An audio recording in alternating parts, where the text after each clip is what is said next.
Welcome to the 40-year-old dunk journey.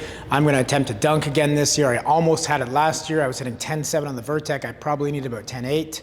Unfortunately, I was playing basketball all the time and got hurt again. Basketball's not an old man's game. This year I'm just focusing on my vertical jumping, so I'm hoping to get it before I turn 40. Let's see what happens. I'm going to take you through my full vertical jump workout today, warm-up, prep exercises, power exercises, and our strength stuff. This is how I would program a vertical jump for an athlete's workout. Come join in. Let's have fun. So we'll start with the warm-up, and we'll get through this pretty quickly because it's kind of boring, but it depends on your individual needs. So for me personally, I've ruptured my Achilles, I've broken my back, so those are two common areas that I really need to address. For you, if you need something particular in your warm-up, add it in. I'm gonna write down on the screen what I do. I'll speed through it. Most people can really benefit from this type of warm-up that I'm doing, but again, if there's anything you need particular in your warm-up, do it, get it done. So next we get into your specific warm-up. So these are prep exercises that are specific to your needs or your workout coming up.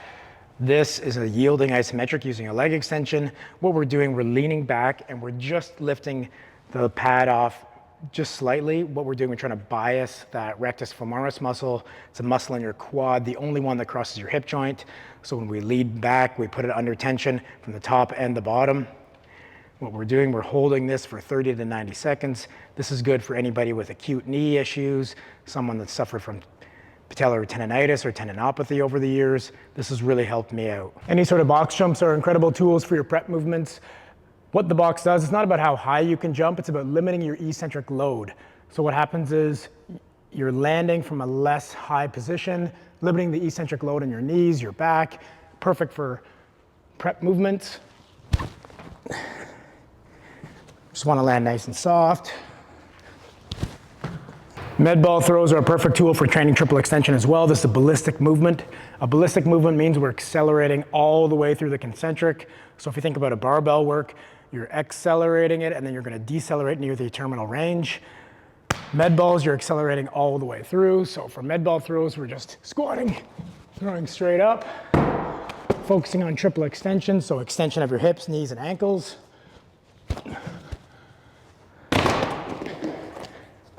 Find a weight that you can throw high enough, but it's also a little bit of effort to get up there.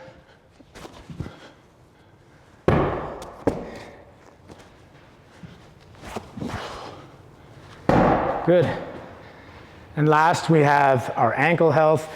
What we want to think for ankle health is pick any movement you want. It doesn't really matter if you're jumping with just on the floor with tape.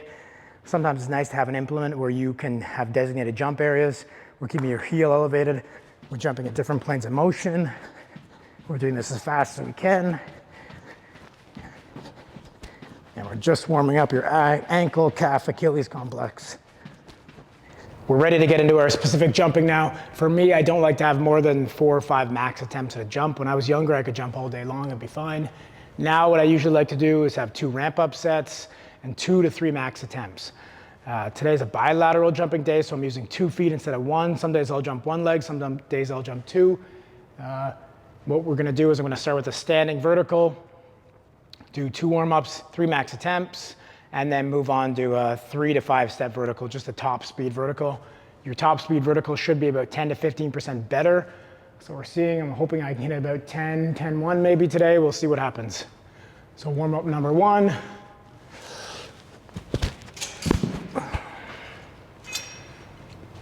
The top of this is 11 feet, and that was 9 foot 11.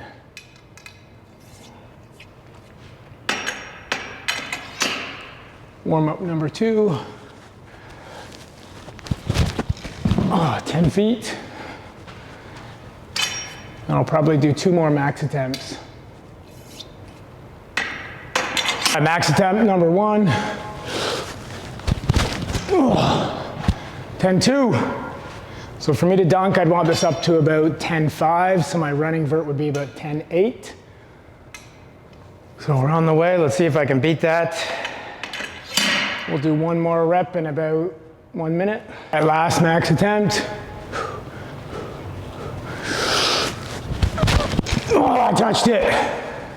All right, 10.3 it is. We're going to follow the same protocol for my running jumps. 2 warm-up attempts. That's 10, and then 2 to 3 max attempts.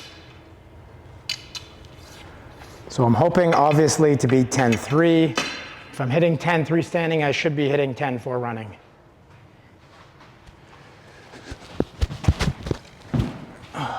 That's 10-3 right there. Take a minute or two. We'll go for 10-4. First max attempt, we're gonna hit 10-4 here. Yep, got it. That's it. 10-5, one more attempt. Last max attempt, going for 10-5. Yeah, got it. Boom. So after our max jumping, we're gonna get into some high rate of force development and power work. I personally like some of the weightlifting variations, hang snatches, hang cleans, full cleans. If you don't know how to do these exercises, you can do weighted jumps. I don't think they're as good because they don't create that sense of urgency. They don't create the type of speed and almost intensity that we want from a movement that weightlifting movements create. With weightlifting movements, if you don't move it quickly, you're not going to be catching the bar. Some of my athletes, I can tell they dog it a little bit with the weighted jumps. Weightlifting movements, there's no dog in it. We're going to track the speed with this. This is a gym aware here. It's going to measure the speed of the barbell. And through that, on the TV behind me, you're going to see how much force and power I'm producing.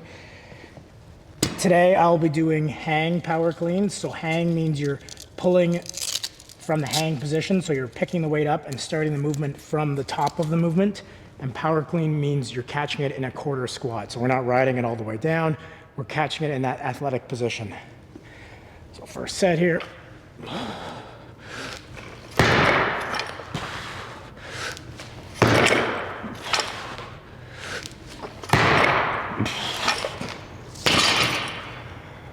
Not bad, so you can see I beat my last rep from my previous set.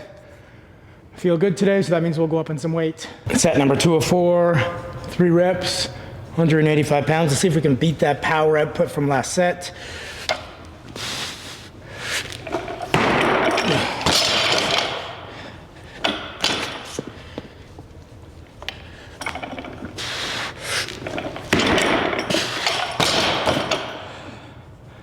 Last rep.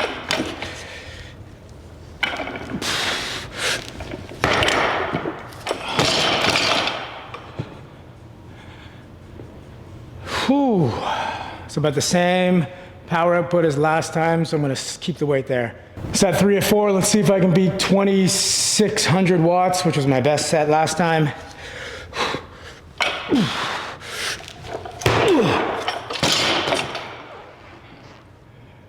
It's 29.89. Let's do that again.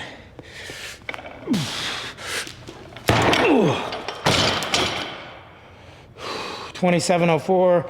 Last rep.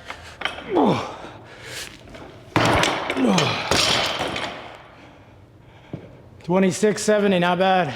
Okay, last set of hang power cleans. We're gonna go up to 205 pounds. Why? Because I'm feeling good. That last set felt good. We'll see what happens. I'll do this for 2 reps. We're trying to beat that 3,000 watt threshold.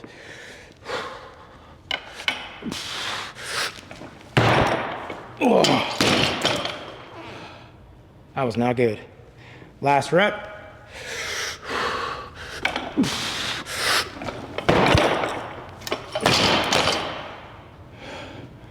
$25.17, $27.41. Did not beat it, but hey, we got numbers for the next time. So next I got quarter pin squats. What we want to do is set these pins up at your jumping angle. So if we were to take a snapshot of your side when you're jumping, you're going to be about a quarter squat on takeoff. So that's where we want to set this pin height to. We're overloading that position. Still going to be tracking speed with the gym aware here. What I'm doing, I'm not measuring power. I'm trying to keep this speed above 0.5 meters a second. I know that's where I'm safe. All right, let's get into this warm-up set. 4 sets, 3 reps.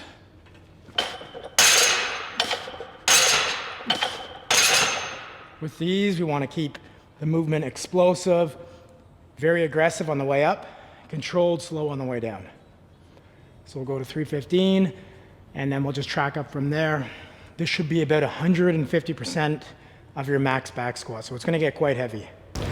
Okay, 315, let's do it. First set of 4 of 3 reps.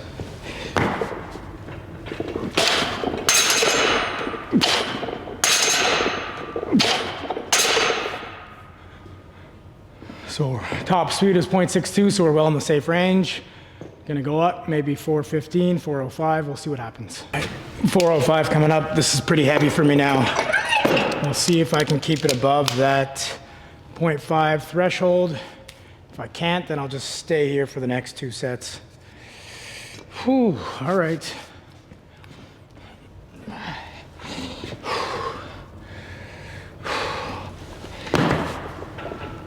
Ooh. 0.46. 0.53. 0.39. Nah. That's my cue to stay at this weight. That's too bad. All right, set 3. Let's get aggressive with these. Let's move this quick. Whew.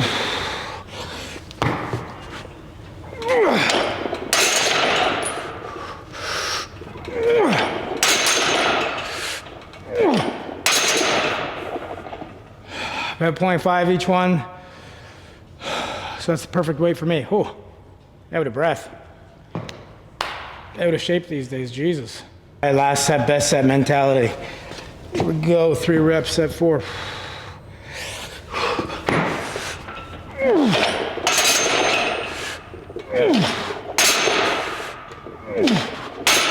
Yeah.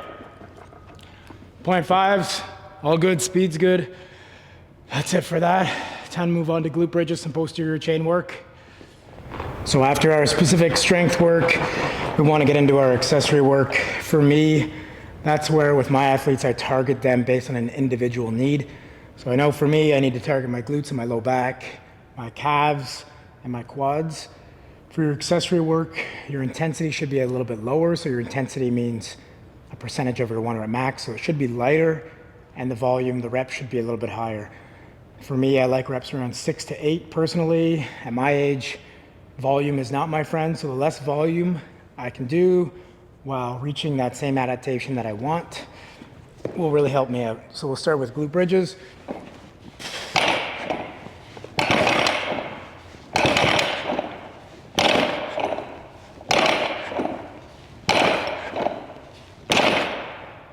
Whew, that's heavier than I thought. And during these accessory movements, I like to superset them all. It makes them a bit more time efficient. Since they're lighter, I don't need that much rest time. By this time, I've already been working out for 50 minutes. So I like to keep my workouts about an hour and 15 and below. For both the seated calf raise and the leg extension, I like to keep them unilateral. So 1 leg at a time. Really gives me a good idea of the symmetry between those legs. Obviously, like I mentioned earlier, I've ruptured my right Achilles. So this leg, no matter how much I do at my age, I feel like it'll always be lagging behind. But I do want to get it as close as I can to my opposite leg. Again, I'm not going to film all these sets. I think this will be kind of boring to watch. I mean, not that the other stuff's that exciting, but hopefully you guys learned something through this. Who knows? Maybe I help one person. That's good enough for me. So seated calf raise, little trick. You can get a pad. What we want to do is wedge your leg as far as you can in with this pad. We're trying to extend that range of motion. So you're getting more knee flexion. The more knee flexion we get, the more muscular recruitment we'll get from our quad. And again, I like to lean way back. We get more rectus femoris, or the quad muscle, the only quad muscle that crosses your knee and your hip joint. So for me, I keep these light, and I'm just looking for about 8, 10 maybe reps. For me at this stage, sometimes I get some lingering knee pain. So if I feel that pain creeping up to a 3 or a 4 out of 10, I'll just stop the workout.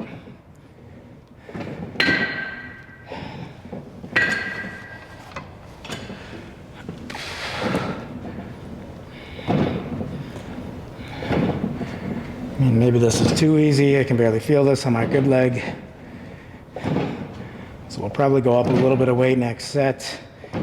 Again, this will be the last exercise I film of my workout because this must just be boring to watch. Well, for the 2 or 3 people that probably finished this video, hopefully you learned something and we can go on this journey together. I'm going to try to upload a video every week or 2, depending on my schedule, how busy I am at the gym.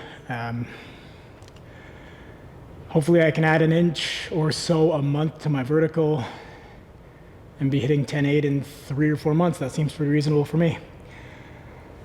Thanks for watching.